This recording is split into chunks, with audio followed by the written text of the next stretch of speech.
जिन तालिबान की हुकूमत आने पर पाकिस्तान में मिठाइयाँ बांटी गईं, जिनकी हुकूमत को देखकर पाकिस्तान के जर्नैल और कमांडोज खुशी से झूम रहे थे,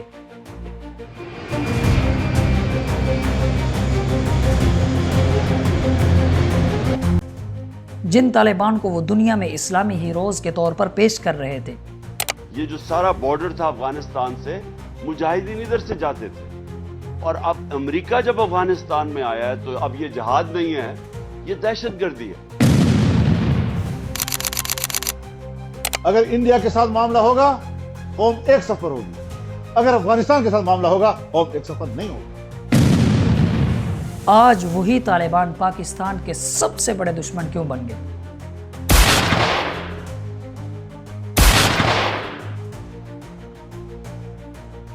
वो पाकिस्तान जो एक अरसे तक अफगानिस्तान को गोला बारूद और असलहा फराहम कर रहा था, और मुजाहिदीन बेखौफ व खतर पाकिस्तान से अफगानिस्तान जाते थे। बॉर्डर था अफगानिस्तान से, मुजाहिदीन इधर से जाते थे। क्या हो गया? अचानक एकदम से गेम पलट गई और रोजाना काबुल से इस्लामाबाद की तरफ हर रोज मौत की सौगात आ रही है।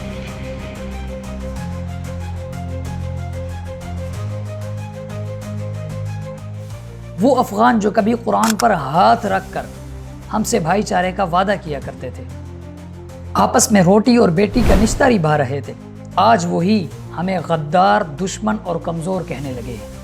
आज क्यों एक दूसरे को खाक में मिलाने पर तुले हुए हैं हम? ऐसा क्या हो गया है कि आज पाकिस्तानियों को अफगानियों से नफरत है, चाहे वो क्रिकेट का मैदान हो या वो जंग का मैदान ही क्यों ना हो। कभी हम दोनों एक झंडे के साए तले एक ही नारा लगाते थे, ला इलाहा इल्लल्लाह मुहम्मदुर रसूलुल्लाह। लेकिन आज वही झंडे एक दूसरे के खून से रंगे हुए हैं। पाकिस्तान आज भी अमन चाहता है, लेकिन अगर किसी ने इस अमन को कमजोरी समझा तो फिर याद रखना, ये वही कौम है जो दुश्मन के दिल में डर बिठाना जानती है। हमने तुम्हें भाई समझा, लेकिन अगर तुम भूल गए हो तो सुन लो, पाकिस्तान आज भी तुम्हें दुश्मन नहीं समझता। लेकिन तुमने अगर दुश्मनी चुनी है तो फिर तारीख गवाह है। हमने मिठाइयाँ नहीं, कुर्बानियाँ भी बांटी हैं। कभी सोचा है वक्त कितना बदल गया? कल तक जो हमारे मातहत थे, आज वो हमें धमकियाँ दे रहे हैं। आज वही हमें कह रहे हैं कि हमारी तारीख पाकिस्तान नेटो से पूछे, अमेरिका से पूछे, रूस से पूछे। क्या ऐसा दिन भी आना था?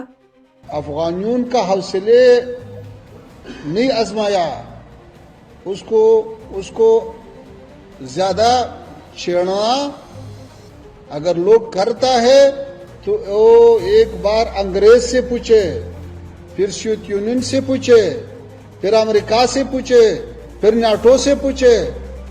दोस्तों, हमने तारीख में दिखाया है कि जब कौमें मुत्तहिद हो जाती हैं तो हर तूफान रुक जाता है। आप हमारा बरादर मुल्क हैं, लेकिन जब हमारी सरहदें खतरे में होंगी तो हम दिफा को मुकद्दम रखेंगे। हम आपको भाई मानते हैं, मगर आपने दुश्मनी चुनी है तो तारीख हमारे जोश और हौसले की गवाह रहेगी। हम अमन के ख्वाह ज़रूर हैं, मगर जब वतन पर आंच आती है तो हमारे कलम, हमारी दुआएं और हमारी गोलियां सब एक सिमत चलती है। खबरदार वो हमें कमज़ोर समझे। हम वो कौम हैं जो तब मुस्कुराते हैं जब दुश्मन घबराता है। हमने तुम्हें भाई कहा, मगर तुमने भाई पर वार किया, तो याद रखो, हम जख्म नहीं दिखाते, हम हिसाब चुकाते हैं। पाकिस्तान ने कहा है कि अफगानिस्तान में तालिबान की हुकूमत ने दहशतगर्द तंजीमों जैसे टीटीपी को पनाह दी है, जिन्हें वो पाकिस्तान में हमला करने की जिम्मेदारी ठहराती है। तालिबान इस इल्ज़ाम की तरदीद करते हैं और पाकिस्तान पर फ़िज़ाई और ज़मीनी मुदाखलत का इल्ज़ाम लगाते हैं। इस मांग के बावजूद सरहदी इलाकों में रहने वाले आम लोग इस जंग का शिकार हो रहे हैं। घरों पर गोला बारूदी, नकले मकानी, ये सब इस झड़प के मनफी पहलू हैं। तज्जियाकार कहते हैं कि पाकिस्तान ने एक नया उसूल कायम किया है।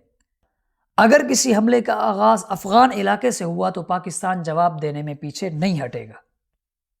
दोनों अतराफ में जानी नुकसान हुआ है। रिपोर्ट्स के मुताबिक पाकिस्तानी फौजी 23 फौजी शहीद हुए हैं। हुकूमत ने दावा किया है कि अफगानिस्तान के भी 200 अफराद शहीद हुए हैं। दोस्तों, मैं एक बात ज़रूर कहूँगा कि तारीख गवाह है, हम जंग नहीं चाहते। अगर किसी ने हमें आजमाया तो हम तारीख नहीं, अंजाम लिखेंगे। دعا ہے کہ اللہ پاک ہمیں حق سچ سمجھنے کی پھر اس پر عمل کرنے کی توفیق عطا فرمائے. آمین یا رب العالمین.